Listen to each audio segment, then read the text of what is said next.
Well, greetings YouTube, LMS Tactical here. Want to check in and let you guys know how I'm doing. I think this is day 4, I think, 3 or 4 after my knee surgery. I'm doing good. I've been sitting in this chair so fucking long, literally have no crack left in my ass. I mean, my ass is like a G.I. Joe doll. It's just smooth, and because my entire life, and I'm just complaining here for a second, I just basically, you know how it is on crutches, man, and when you're a big dude, it's very hard to do. It's hard to deal with it. So I hobble to bed at night at about midnight and hook my leg up to this ice machine thing that's like a Freon device, keep the swelling down. And then in the day I hobble out here and I sit in this chair, and you know, that's what I do. I can show you my leg. It's actually not too bad. I don't know if I'm going to do this here. I got Charlie helping me out. He's been a real good caregiver. But that's my leg. So I got those cool socks right there. There's my crutches. So I'm just staying in the I'm just staying in the basement here because it's nice and cool, and I got everything I need. I got, you know, my wife sets me up with tons of, you know, 3 or 4 cups of coffee, and you know, she stayed off work and was you know, totally taking care of me. I feel guilty. I mean, although I won't lie, the sponge baths are well, one of the benefits of being married to an Asian woman. No offense to you Caucasian chicks, but I just can't picture most white women sponge bathing their big fat walrus husband. But it is fun. Anyways, hang on a second. I'm not picking my nose. I just shaved, which was an hour-long ordeal, and I got hairs tickling my nose. So, what's going on? What else is happening? Some revelations that maybe you can relate to. Most of you know this was my 33rd surgery. That's a lot of surgeries, and this was an old LAPD injury from a fight I got into in 1985, where I tore the meniscus really bad in my left knee, and this was the 8th surgery on that knee. So I've got screws and rods and pins and broken neck, broken back, you name it. I've had everything. 3 shoulder surgeries. Not healthy to be put out that much, you know, under anesthesia. And, you know, so this is not my first rodeo being crippled like this. It does bring back a few flashbacks, because the last time that I was immobile like this, I found out that the love of my life was not faithful.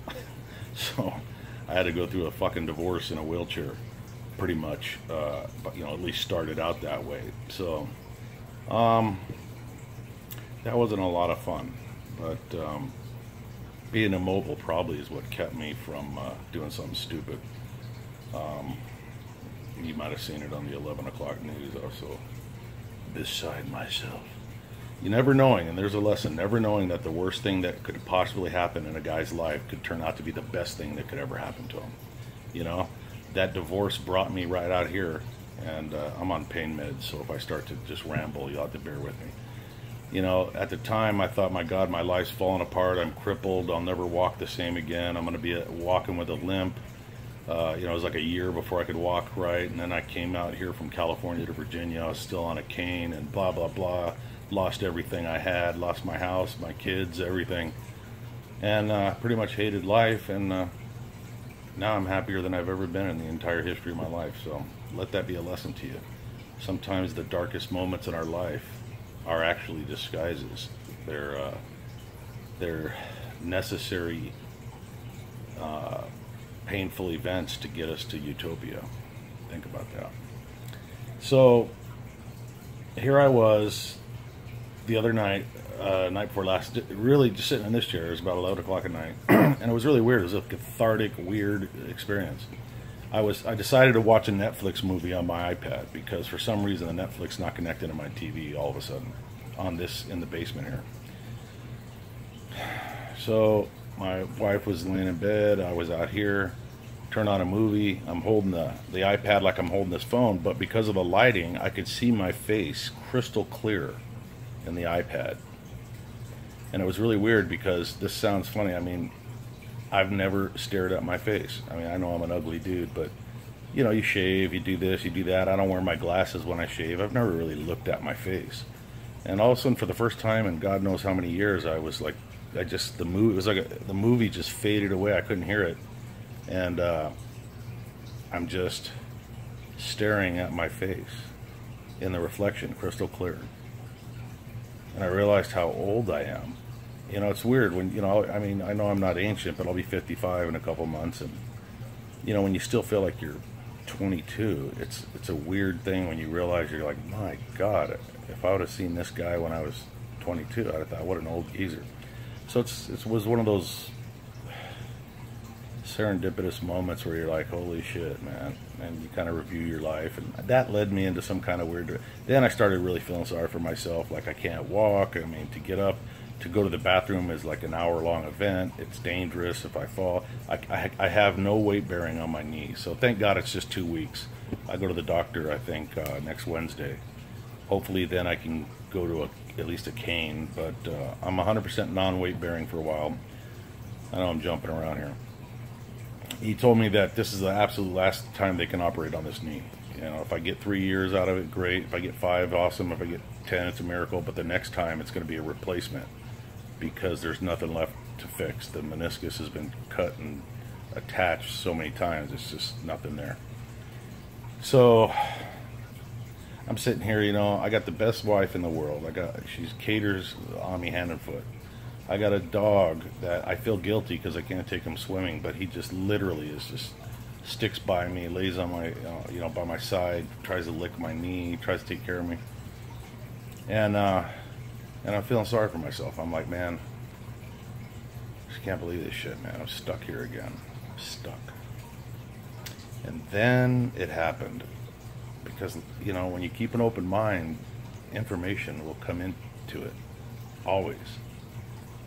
And I had this absolute image of all the guys that have gone through and are sitting at and laying in Walter Reed and Bethesda and all these military hospitals. 1 leg gone, 2 legs gone, 2 legs and an arm gone, both arms gone, all 4 gone, traumatic brain injury. And I realized what a pussy I am. It made me realize that while everything is relative, you still can't, it's not healthy to forget that there are people in such worse shape than us, no matter what our problems are. And it was like, toughen up, Mike. Those guys would give anything to have a 2-week or a month delay in their activities. You know, I'm sitting here crying my eyes out, not literally, but feeling sorry for myself because I can't go to the, you know, walk through the forest like I do every day and go down to the river. You know, I can't drive my truck, you know, blah, blah, blah. What a pussy. I mean, come on. And I'm sorry for the language, ladies, but I mean, really? Young guys, you know, here I am almost 55. I've done everything in life that I ever could want to do. Except get my book published, which I gotta finish it first, I guess. If I died right this second, I've had a beautiful life. I've done so many great things. I got nothing to complain about. How many people can say that? So I need to shut the fuck up and toughen the fuck up. And it's good. It's a good lesson. And the reason I'm sharing it with you is sometimes when you're at the bottom of the pit, look for people in a deeper pit, and you'll realize just how lucky you have it, no matter what your circumstances are. You know, that kind of thinking has helped me so many times. You know, and here again, it just popped right up as like a punch in the face. You know, you got nothing to complain about, Mike. So that's that. What else was I going to tell you? I'm going to tell you something else here. What else?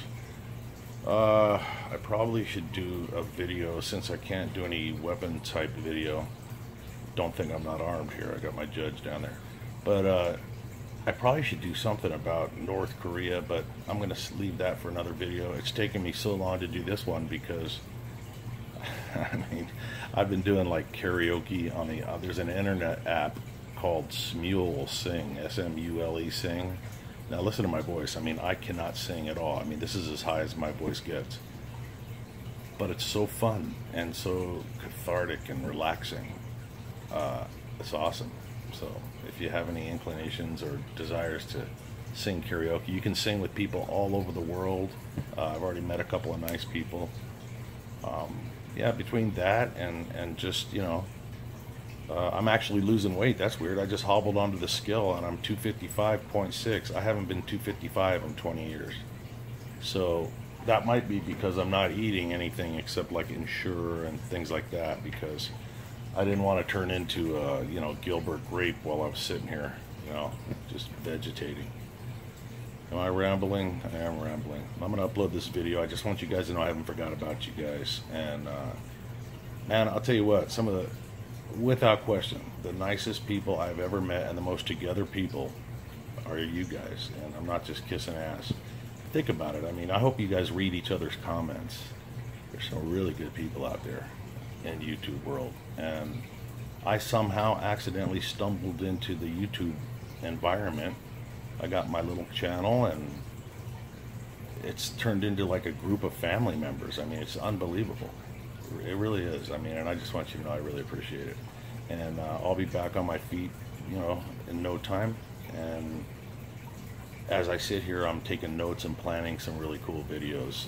And I promise that all the time, and I'll probably be promising that for the next 10 years. But don't give up on me. And don't give up on yourself. And no matter what, I'm going to end it with the words of wisdom from a high school dropout. If you are feeling despair right now and things aren't going your way and you're financially fucked, which, you know, I think I go through that about every other year, where I feel like, oh my God, I'm going to lose everything because, you know, your finances are fucked. You don't have the career that you want. You're getting older. You're in the middle of a divorce. That is just gut wrenching. If any of you ever want divorce advice, please get a hold of me, man. Reach out to me, because there's never been in the history of life a divorce as fucked up as mine. And I haven't talked a lot about it on YouTube because I made a promise not to ever badmouth, you know, my kid's mom, my ex. And unfortunately, it seems like that's just a one-way street, because I've got some intel that says that turns out I was a pretty fucked up guy. I didn't realize I knew I was a fucked up guy, but I didn't realize I was that bad. Apparently, I'm the most abusive motherfucker that ever lived. And I don't know why, because I used to hit her every time she suggested it. No, I'm just teasing. I don't hit women. But, yeah. How the hell did I get to the divorce? Oh, because I was talking to one of my sons about it last night, and so it's on my mind. But no matter what your situation is, if you're in a gut-wrenching divorce, man, somebody you love is dying, you know, they're terminal. Speaking of which, man, I don't want to take up too much time, but my dog, Charlie, those of you who don't know, he's hitting 9 months now after he was given 2 weeks to live with terminal cancer, stage 4 lymphoma and mast cell tumor, so 2 types of cancer. Unbelievable, man. The dude is like a puppy. And I'll have to wait until he's dead and gone before I tell you guys what my secret is, but rest assured I will be spreading that information all over the place once it's safe to do so. So you just use your imagination. You can probably figure that one out. Regardless of what you're going through. And never say irregardless. If there's anybody out there that says irregardless, punch yourself in the face and poke one of your eyes out. I hate that. There is no such word. So regardless of what your plight is, I want you to think of this pink cracker, ex-cop, ex-paratrooper, scarred up, torn down, broken warrior who now French kisses a golden retriever and is living the vida loca. You'll get through your shit, believe me, you will. Because back in the middle of my shit, I never thought I'd get through it. It's a miracle I'm still alive or not in prison. But I am alive and I'm not in prison. So let that be an example. I'm rambling. I love you. Give me a hug. You guys take care, and until next video, LMS Tactical. Stay safe. I'm out.